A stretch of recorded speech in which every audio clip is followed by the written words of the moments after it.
Jay Brown here again with Shannon Hayes. Shannon is our Bikini Master Champion. As you can see, she just got her medallion here at the Paradise Cup Championships. Shannon, I had a couple quick questions for you. Actually, I got a bunch of questions, but I'm only going to ask a couple because I want to make sure that the most important one, I think, for anybody who's looking to get involved with the Paradise Cup Championships is how long did it take you to get prepared for this?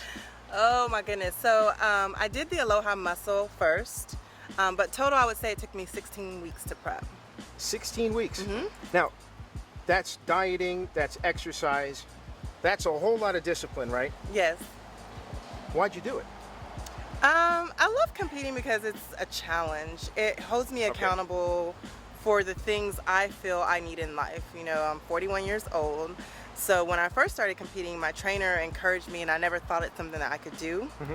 But the more I started seeing my body change as I trained, it encouraged me to do so. So I just like the challenge of pushing the body, because oftentimes you don't think that the body can do what you see others do. And then when you see it within yourself, it just encourages you to do it more. So you started with a trainer? I started with the trainer, yes, Stan IAO. My question was going to be, how did you get into this?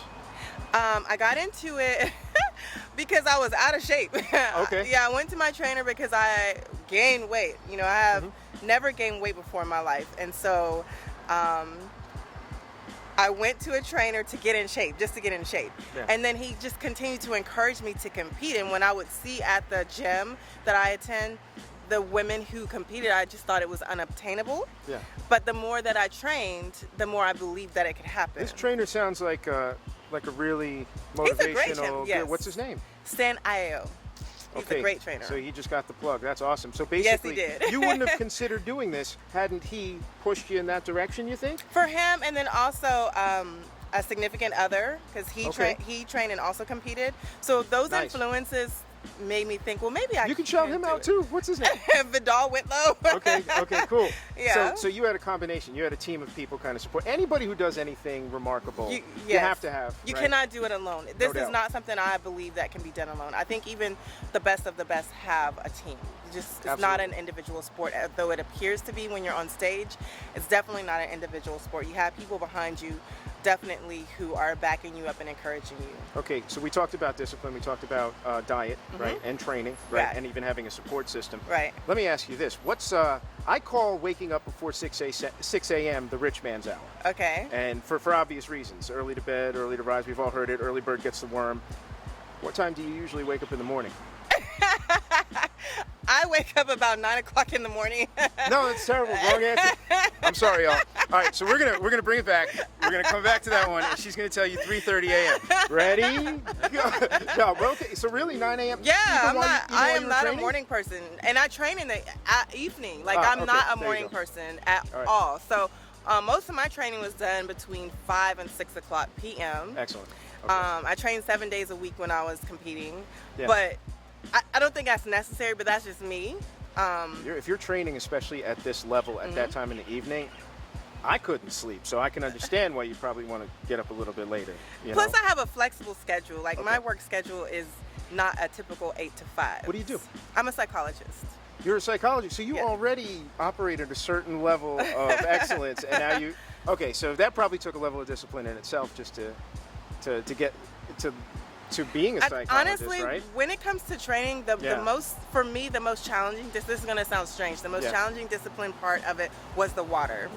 I didn't have a problem with the diet. I didn't have a problem with the training. It was drinking gallons of water a day. That was the biggest challenge for me. Just constantly flushing. Yes.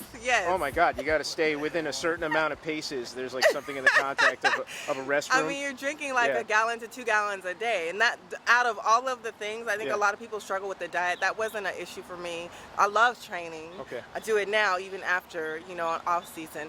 But the water, that was... That's considerable. I didn't even know that. Yeah. Wow, 2 gallons. So probably the next and the final question would be, what's next? Do you have a plan regarding bodybuilding now that you've won? So my goal is to do nationals, go to Team U, to try to get my pro card. That's the goal. So that is what I'm preparing for next. Off season will be to get gains for that show. That's going to be awesome. Now, I hope that you make it there. I really do. Like, I'm rooting for you. I'm rooting for everybody, all of our champions. Are you thinking about participating next year in the Paradise Cup Championships? If I make it to nationals and get my pro card, no. I do not plan on doing the Paradise Cup. It's kind of one or the other. So the goal is for me to progress through the industry. I love doing the Paradise Cup. It was a great challenge for me. I was able to see my body change from I did Paradise Cup last year. Okay. So I was able to see the progression in my body from last year to this year. And so it gave me a platform to be able to go to the next level, which is the national level. And so my goal is to kind of elevate to the pro level. So, and this is pretty much the step that you have to take to get. It is. It definitely is. I was going to ask you that also. Had you done any of the other competitions here in Hawaii, or is this the only one? No, I've done just about all of the competitions with the exception of Stingray. Okay, cool. So yeah, I want to kind of go to the next level. So after the Paradise Cup Championship, the only place to go, I mean, after this venue, you can't beat it. Usually they're done at a lot of other venues, but this was the first time it was done at the Blaisdell. Everybody knows, so it was a great opportunity. I'm so glad that you took the time to talk to me. Okay. Definitely give me your info as far as like if you have like a Twitter or Instagram or anything like that, and you want anybody to follow you as you go through your career or you continue to grow and win more championships. If there's any info, put it out to the people. I just think that if you ever want to compete, do so. Don't ever let anything stop you. I was 40 years old, actually 39 years old when I first started training, 40 years old when I did my first competition, so it's never ever too late. You're never too big, you're never too small. Don't ever not pursue it because of the things that you might tell your inside voice or other people may say. It's a beautiful thing to conform the body in the manner that you want it to, and the mind is the strength to do so. That's it. So I told her to promote herself, and instead she's telling you to promote yourself. Paradise Cup Championships. I don't have a Twitter. I don't do Facebook. Awesome, I'm kind of old school. Yeah. There you go. No, but that's the best. I'm like the wallflower. I don't need a lot of attention, but I mean, I just love this sport, though. That's what it's about. And if somebody else can connect to that and be inspired, I think we did a hell of a job on this video. So yeah, thank you so much. Thank you for the opportunity for competing. I loved it. It was awesome. I would do it again if I had to. Nice. At Paradise, yes. Until next time, one love and aloha.